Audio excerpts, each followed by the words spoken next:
Hi, your laptop is not slow. People think that their laptop is slow, but in reality, Windows is putting extra load on the background to fix this. Press Windows plus R, type services.msc and press enter. Now here you have to disable 5 services. The first, connected user experience. This is just collecting your data in the background.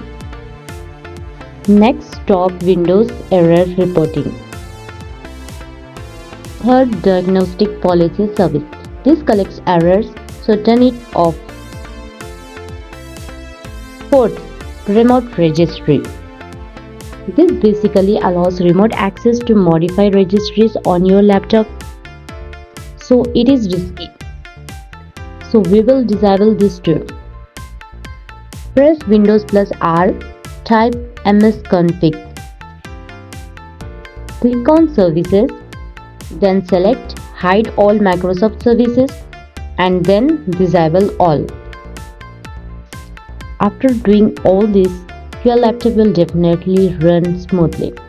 Thank you. Be a Gen Z family member. Follow, like, subscribe and share. Thank you.